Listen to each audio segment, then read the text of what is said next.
मशवरा देता हूं हुकूमत को और वजीर कानून को मशवरा देता हूं कि ना फिरौन की हुकूमत सारी जिंदगी रही, ना नमरूद रहा, ना जाज बिन यूसुफ रहा, ना यजीद रहा। और यार दरबारी बन के हुक्मरानों की चापलूसी करते करते तुम यहां तक आ गए हो कि अब नबी पाक की इज्जत को हाथ डालना शुरू कर दिया है। और आप यकीन करें सियासी जमातों का इतना बुरा हाल है कि इनके लीडर के बारे में कोई बात करे तो पागल हो जाते हैं ये एहतजाज कर करके। और उसने डायरेक्ट कह दिया कि खत्म नबूवत का मसला ही कोई नहीं, जो दीन की बुनियाद है, किसी को परवाह नहीं। मुझे तो उन लोगों की फिक्र हो रही है जिन लोगों ने इन्हें वोट दिए हैं, वो अल्लाह को क्या जवाब देंगे। और ये अल्लाह माशाल्लाह सारी सियासी जमातें इस तरह की। और मेरा वजीर कानून साहब को भी मशवरा है कि जिंदगी बड़ी थोड़ी है, बड़ी थोड़ी। अल्लाह सबको माफ करता है, अपने रसूल के गद्दारों को माफ नहीं करता। और यहां तुम्हारी गाड़ियों पे झंडे लगे हुए हैं, वहां भी तुम्हारे झंडे लगेंगे, पर इसलिए लगेंगे कि ये गद्दार है नामूसे रिसालत के। ये झंडे लगेंगे। शर्म करो और डर जाओ, बस कर दो। तुम्हारे मुंह में अब दांत पूरे नहीं रहे। कोई शुगर का मरीज है तो कोई ब्लड प्रेशर का, तो कोई हार्ट का, तो कोई कैंसर का। शर्म करो और अपनी कब्र की भी थोड़ी सी फिक्र करो। बताओ पाकिस्तान के कितने सदर गुजरे, वजीर आजम गुजरे, तो उनकी कब्रें कहां हैं? कोई जाता है उनकी कब्रों पे? किसी को खबर है? क्यों अपने लिए जहन्नम इकट्ठी करते? सारा कुछ दुनियादारी रह गई है, सारा कुछ सिर्फ यही रह गया। हजरत अबू बकर सरदार थे, हजरत उमर सरदार थे कबीले, हजरत उस्मान सरदार थे।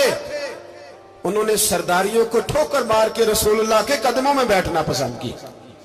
सरदारियां छोड़ के गुलाम बन गए। तुम सरदारियां बचाने के लिए रसूलुल्लाह की गद्दारी करते हो, शर्म नहीं आती।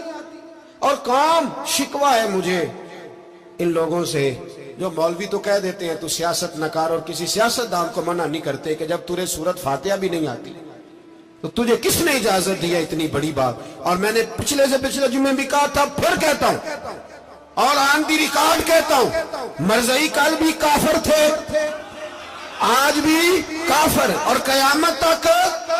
और जो उनके कुफर में शक करे वो भी, और पक्का बेईमान है, काफिर है। वो वजीर कानून हो या सूबाई हो या विफाकी हो, मन शक्का फी कुफर ही फकत कफर। जो मरज़ई के कुफर में शक करे वो भी काफिर है। हमारे रसूल आखिरी रसूल है। हम किसी को ये इजाजत नहीं देंगे कि वो खत्म नबूवत में रखड़ा डालने की कोशिश करे। हम किसी को ये इजाजत है। और तुमने कौम को लूटा, लूटते रहो, अब ईमान पे डाके तो ना डालो। तुम्हें दौलत लूट के पेट नहीं भरा, अब ईमान लूटना शुरू कर लिया। तुम्हारा फैक्ट्रियां लूटकर, कौमी खजाना लूटकर पेट नहीं भरा। बेईमानो, अब दीन बेचकर अपनी हुकूमतें पक्की करोगे। और वो लोग भी तैयार हो जाएं जो इन बेईमानों को मुंतखब करते हैं, उनसे भी सवाल करेगा खत्म नबुव्वत का मौजू क़यामत के दिन कि तुम बताओ। इनको सपोर्ट करते थे जो रसूलुल्लाह सल्लल्लाहु अलैहि वसल्लम के बाद भी किसी नबी को नबी मानना दुरुस्त जानते थे। शर्म आनी चाहिए, ख्याल होना चाहिए। और मैंने कहा कि हमारा दिल नहीं चाहता, आप यकीन करें, हमें शौक है जुलूस निकालने का, तुम्हारे खिलाफ बातें करने का। तुमने रोज थर्मामीटर निकाला होता है, चेक करते हो कि ईमान कितना है कितना नहीं है। ये पाकिस्तान अगर सूबा सिंध है तो हजरत अब्दुल्ला शाह गाजी का है, अगर बलोचिस्तान है तो हजरत बाबा अब्दुल रहमान का है, और अगर पेशावर है तो वो सूफिया का है, और अगर ये धरती पंजाब है तो ये दाता अली अजमेरी की है, ये बाबा फरीदुद्दीन की है।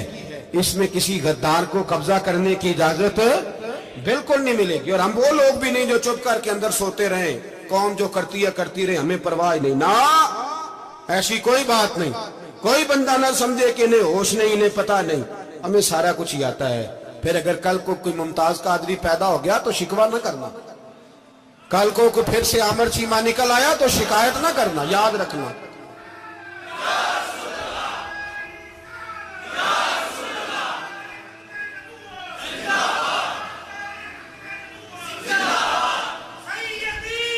तो मेरे भाई खोल के बोल, या नबी रसूल के बोल।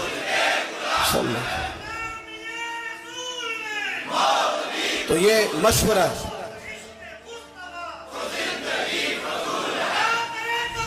جزاک اللہ. تو یہ تمہیں مشورہ ہے.